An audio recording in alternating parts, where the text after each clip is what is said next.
आदाब। उम्मीद है आप सब बखैर होंगे। आज हम लोग उर्दू वर्णमाला को देवनागरी लिपि में समझेंगे। देवनागरी लिपि यानी हिंदी में, ठीक है। तो आइए देखते हैं। ये उर्दू वर्णमाला और देवनागरी लिपि को समझना है। हमने यहाँ पे 3 कॉलम रख लिए हैं। 3 कॉलम में पहला है नाम का, फिर है वर्ण, उसके बाद है अंतरण। ये 3 हैं और उसमें हम तीनों में समझेंगे। सबसे पहले हम अपनी हुरूफ़ तहज्जी के पहले लेटर से शुरुआत करते हैं, जो कि है अलिफ़। अलिफ़ जो उर्दू में इस तरह से बनता है। उर्दू में हम अलिफ़ को ऐसे बनाते हैं और इसकी आवाज़ एक स्वर की तरह होती है, एक वॉवेल की तरह होती है। आ यानी हिंदी के छोटे आ की आवाज़ होती है। अलिफ़ देता है हमें, ठीक है। उसके बाद हम आगे बढ़ते हैं। यहाँ पे देखेंगे दूसरा हर्फ है बे। बे उर्दू में ऐसे बनता है। इसमें हमने आपको शेप बता दें, आप जानते भी हैं। इसके नीचे एक नुक्ता होता है, इसके नीचे एक नुक्ता होता है, ठीक है। तो उसको हम हिंदी में बा कहते हैं। हम हिंदी में बा कहते हैं।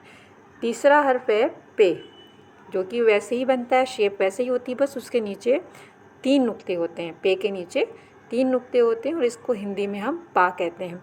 उसके बाद है ते। ते के ऊपर 2 नुक्ते होते हैं और हिंदी में उसको हम ता कहते हैं। आगे है टे।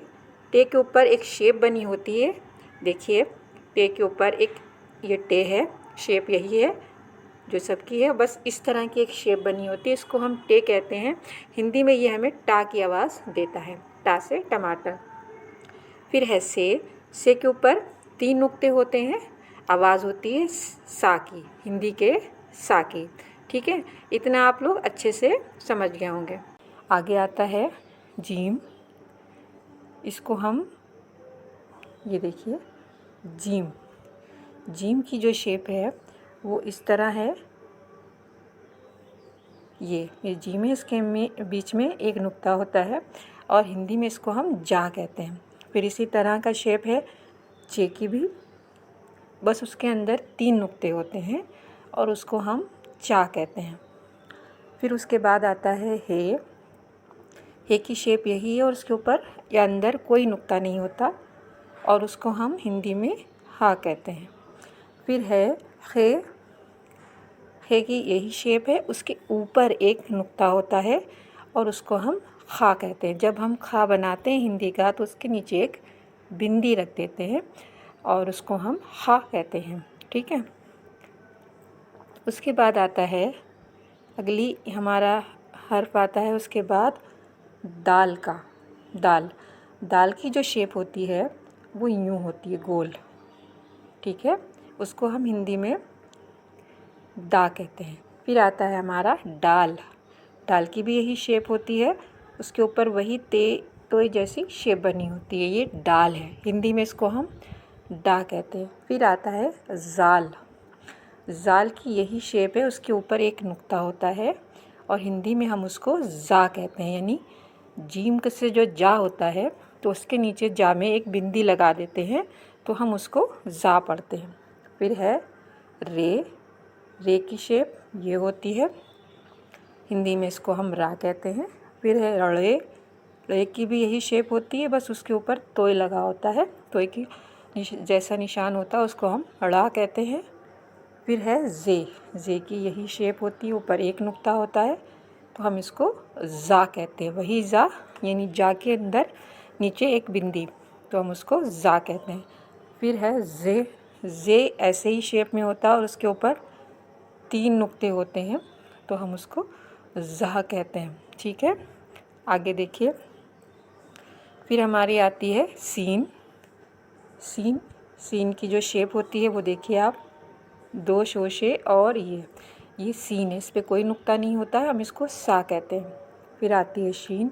इसी तरह की शेप है और ऊपर 3 नुक्ते होते हैं, हम इसको शा कहते हैं, शा हिंदी में। फिर है स्वाद। स्वाद की शेप देखिए, इस तरह की शेप है, कोई नुक्ता नहीं होता, हम इसको सा कहते हैं। फिर ज्वाद में इसी तरह की शेप होती है मगर ऊपर एक नुक्ता होता है, उसको हम ज्वाद कहते हैं, हिंदी में जा यानी जा के नीचे एक बिंदी। फिर आता है तोय। तोय की शेप आप देखिए, तोय की शेप ये है, कोई नुक्ता नहीं, इसको हम हिंदी में ता कहते हैं। फिर है ज़ोए, ज़ोए की यही शेप है, इसके ऊपर एक नुक्ता होता है, इसको हम हिंदी में ज़ा कहते हैं, यानी जा के नीचे एक बिंदी।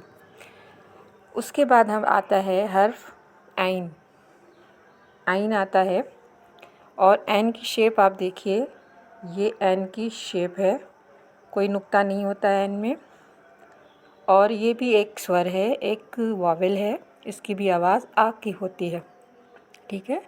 उसके बाद आता है हमारा गाइन, इसी तरह की शेप, बस ऊपर एक नुक्ता होता है गाइन में, और हिंदी में हम इसको गा कहते हैं, गा के नीचे एक बिंदी होती है गा।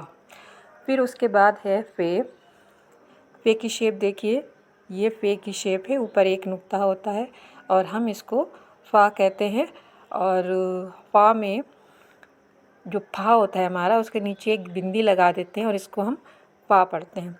फिर है हमारा काफ़, काफ़ देखिए ये इस तरह और ऊपर दो नुक्ते, काफ़ है, हिंदी में इसकी आवाज़ का की होती है, का के नीचे एक बिंदी का, जहाँ से हम का कहते हैं उससे पीछे जाके हमें का कहना होता है।